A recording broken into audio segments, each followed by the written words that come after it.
Good morning students.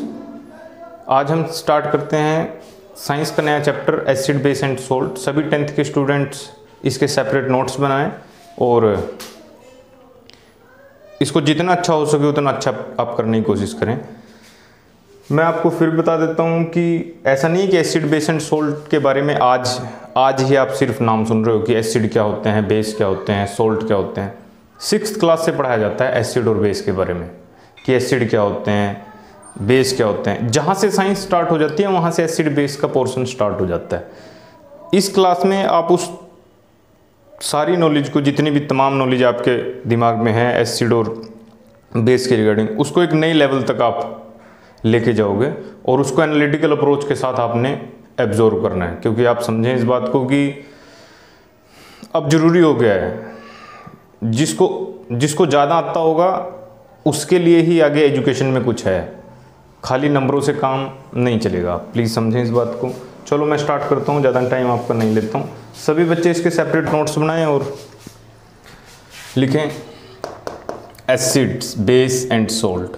इसमें सबसे पहला टॉपिक आता है इंडिकेटर्स। क्या आता है बेटे? इंडिकेटर्स। इंडिकेटर क्या होते हैं?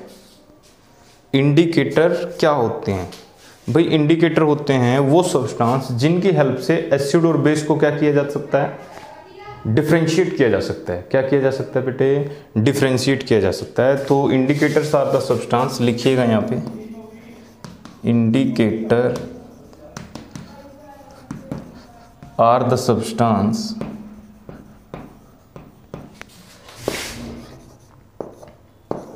which use to identify acid and base। Acid और बेस को आइडेंटिफाई करने के काम आते हैं, उनको क्या बोला जाता है?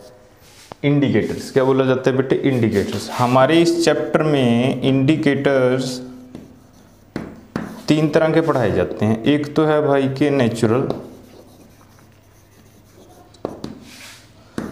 एक बेटे है सिंथेटिक और एक है ओल्फैक्टरी। नेचुरल ये बेटे है लिटमस पेपर, एक है टर्मरिक। सिंथेटिक में आपसे पूछा जाएगा फिनोफ्थलीन, एक पूछा जाएगा बेटे मिथाइल ऑरेंज। ओल्फैक्टरी में ऑनियन स्मेल, खराब वाले ऑनियन की स्मेल बेसिक होती है टोटली, तो पता लग जाता है उससे भी कि एनवायरनमेंट एसिडिक है या फिर बेसिक है। और भी एक आध एग्जांपल लिखा होगा यहाँ पे, एनसीईआरटी आप अपने साथ रखें, उसमें होगा ये जरूर कहीं ना कहीं। मैं आपको बता देता हूँ भाई, नेचुरल इंडिकेटर ये तो आप कह सकते हो present in nature. Litmus paper की बात करें, टर्मरिक की बात करें, इसको तो हल्दी कहते हैं, इसको लिटमस पेपर। भाई लिटमस पेपर के बारे में बताऊं तो ये बना होता है मेड अप फ्रॉम लाइकन। भाई ये लाइकन क्या होता है? लाइकन जो होता है ये एक सिम्बायोटिक प्लांट होता है।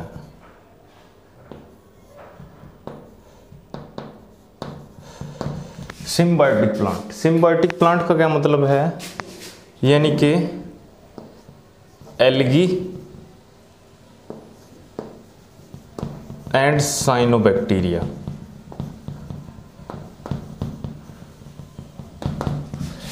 लिव टुगेदर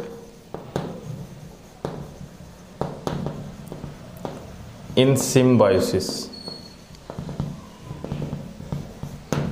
एल्गी और साइनोबैक्टीरिया साथ साथ रहते हैं सिम्बायोसिस में, तो उनसे एक नया प्लांट बन जाता है जिसको बोलते हैं लाइकन। तो इस लाइकन से क्या बनाया जाता है? Lichen is used to make litmus paper, भाई लिटमस पेपर तो फिर इसका मतलब नेचुरल हुआ, नेचुरल इंडिकेटर हुआ या नहीं हुआ। टर्मरिक को मुझे नहीं लगता कोई ना जानता हो, हल्दी इसको बोला जाता है, ये भी एक नेचुरल इंडिकेटर की तरह यूज़ की जा सकती है। अच्छा जी, नेचुरल। सिंथेटिक इंडिकेटर क्या होते हैं? सिंथेटिक की अगर डेफिनेशन आ जाए आपके पास, the indicator which are prepared in laboratory, laboratory में जो प्रिपेयर किए जाते हैं। फिनोफ्थलीन है, मिथाइल ऑरेंज है। ऑल्फैक्टरी इंडिकेटर की डेफिनेशन पूछी जाएगी कि ऑल्फैक्टरी इंडिकेटर क्या होते हैं, तो फॉर योर नॉलेज मैं बता देता हूँ। Indicator which identify acid and base with their smell, यानी कि एसिड के साथ मिलके ये कैसी स्मेल देते हैं, बेस के साथ मिलके कैसी स्मेल देते हैं, उससे ये आइडेंटिफाई कर लेते हैं कि कौन एसिड है और कौन बेस। इसको नोट करता है।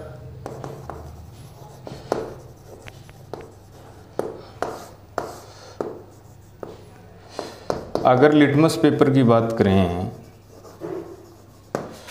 तो उसका नेचुरल कलर कैसा होता है?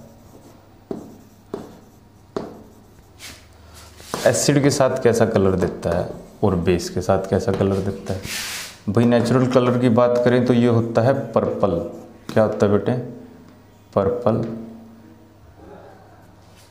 एसिड के साथ कैसा कलर देता है? रेड। और बेस के साथ कैसा देता है? ब्लू। अच्छा जी, टर्मरिक की अगर बात करें तो इसका नेचुरल कलर होता है येलो। क्या होता है? येलो। एसिड के साथ कोई कलर नहीं देती है तो या दैट मीन्स कि आप कह लो येलो। और बेस के साथ ये कैसा हो जाता है? ब्राउन। कैसा हो जाता है? ब्राउन। कई बार देखा होगा आपने, घर में एक डिश बनती है कड़ी, तो कई बार वो कपड़ों पे गिर जाती है, वाइट कपड़ों पे गिर जाती है, तो कपड़ा सारा येलो हो जाता है। फिर हम उसको डिटर्जेंट से जब धोते हैं तो थोड़ा सा ब्राउन शेप का हो जाता है, येलो नहीं रहता है, क्योंकि डिटर्जेंट में तकरीबन क्या होता है? बेस मिला होता है। तो आप इस बात को समझें, वहाँ से इसको टैली कर सकते हो। इसके बाद आता है फिनोफ्थलीन। फिनोफ्थलीन की बात करें तो ये कलरलेस होता है, जैसे पानी होता है। एसिड के साथ भी ये कलरलेस ही रहता है, एसिड इंडिकेटर की तरह यूज़ नहीं किया जाता। बेस के साथ कैसा कलर दे देता है? पिंक। कैसा कलर दे देता है बेटे? पिंक। फिनोफ्थलीन, फिनोफ्थलीन क्या है? बेसिक इंडिकेटर है भाई, प्लीज़ समझें इस बात को। बेसिक इंडिकेटर एक आता है मिथाइल ऑरेंज। मिथाइल ऑरेंज जो होता है वो ऑरेंज कलर का होता है। किस कलर का होता है? ऑरेंज कलर का। एसिड के साथ ये रेड कलर देता है और बेस के साथ ये येलो कलर देता है। प्लीज़ आप सुने इसको। अच्छा जी, ऑनियन स्मेल। अब स्मेल की फीलिंग को लिखा नहीं जा सकता है, तो आप समझ लें कि ये लिख लो कि ऑल्फैक्टरी इंडिकेटर है। ऑल्फैक्टरी इंडिकेटर की डेफिनेशन आती है, वो आप हमेशा याद रखें।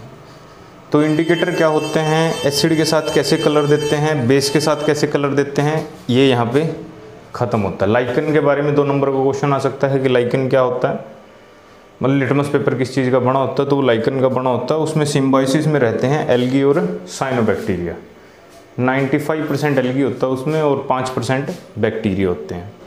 ठीक है। कुछ प्लांट भी एसिडिक सेंसिटिव होते हैं, मतलब पीएच सेंसिटिव प्लांट्स बोला जाता है उनको, तो वो भी नेचर में यूज़ किए जाते हैं। तो आप घबराएं नहीं बिल्कुल भी, सब कुछ मिलेगा यहाँ पे अकॉर्डिंग टू 10th। इसके बाद आता है एक छोटा सा क्वेश्चन आता है, right some physical difference between acid and base. Acid और बेस के बीच में कुछ फिजिकल डिफरेंस लिखिए भाई। एसिड के बारे में लिखिए, बेस के बारे में लिखिए। 1 मिनट पॉज करके आप सब अपने अपने उस पर लिखें जो जो भी आपने आज तक सीखा है प्लीज़। सबसे पहला लिखा जाता है एसिड आर सार इन टेस्ट। भाई एसिड कैसे होते हैं? कड़वे होते हैं टेस्ट में। Base are bitter in taste. Base कैसे होते हैं भाई? बीटर होते हैं। दूसरा point,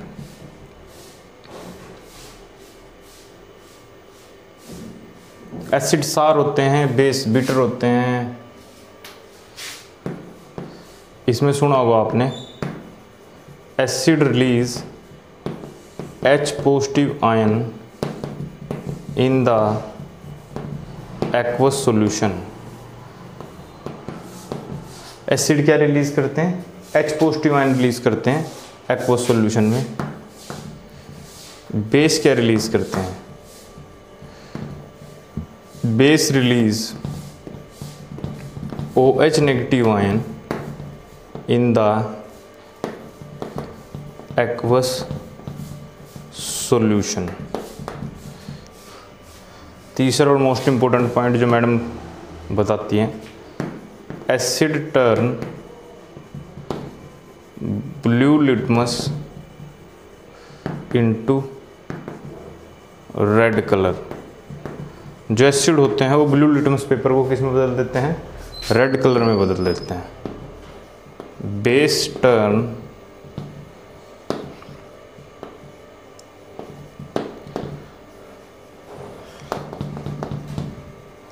red litmus into blue colour. Red litmus paper को बेस किस में बदल देते हैं? ब्लू कलर में बदल देते हैं। और कोई फिजिकल अपीयरेंस के बारे में इसके बताया जाए आपको? ये मतलब जनरल प्रॉपर्टीज़ हैं जो पढ़ाई जाएंगी आपको।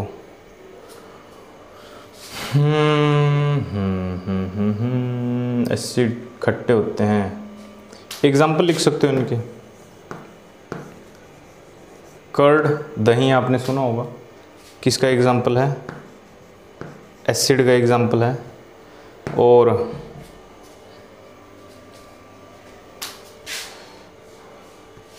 एक सिरका होता है आपके घरों में, मतलब सिट्रस फ्रूट जितने होते हैं, जैसे नींबू है, संतरा है, इन सब में एसिड होता है। अच्छा जी, इसके एग्जाम्पल लिख सकते हो आप। जितनी भी तकरीबन मेडिसिन्स हैं, कड़वी होती हैं ना दवाइयाँ वो सब क्या होती हैं? बेस की बनी होती हैं। किसकी बनी होती हैं भाई? बेस की बनी होती हैं। जितने भी डिटर्जेंट होते हैं आपके घरों में वो सब भी क्या होते हैं? बेस होते हैं। तो ये सम फिजिकल डिफरेंस 2 नंबर का क्वेश्चन आएगा, ये 3 नंबर का CBSE में। सभी 10th के बच्चे इसको लिखें और नोट करें इसको। अब आता है बच्चे केमिकल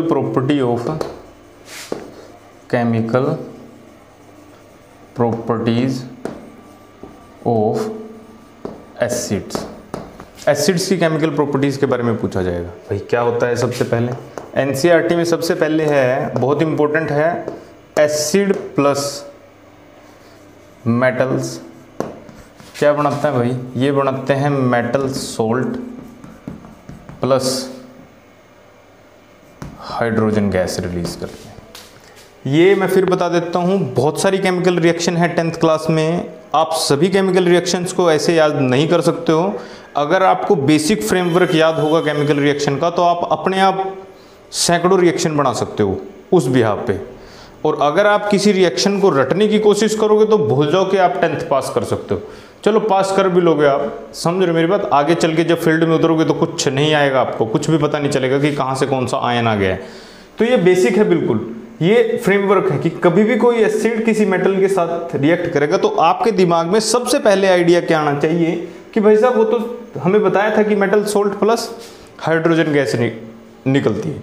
कुछ मेटल्स ऐसी हैं जो शायद रिएक्ट नहीं करती हैं एसिड के साथ, वो आपको अलग से पढ़ाया जाएगा मेटल एंड नॉन मेटल में, यहाँ पे भी बताया जाएगा। यहाँ पे हम एसिड की प्रॉपर्टी पढ़ रहे हैं, तो ये बेसिक प्रॉपर्टी है बिल्कुल कि एसिड जब भी मेटल के साथ मिलते हैं वो क्या बनाते हैं, मेटल सोल्ट बनाते हैं। इस केमिकल प्रॉपर्टी के ऊपर आप सैकड़ों रिएक्शन बना सकते हो। लो आप कहो तो 5-10 तो मैं बना के दिखा देता हूँ आपको। एसिड कौन सा लेना है जी, HCl। HCl को जब आप किसी मेटल के साथ रिएक्ट करते हो, मान लो Na के साथ रिएक्ट करते हो, तो बन जाएगा NaCl प्लस हाइड्रोजन गैस बाहर निकल जाएगी।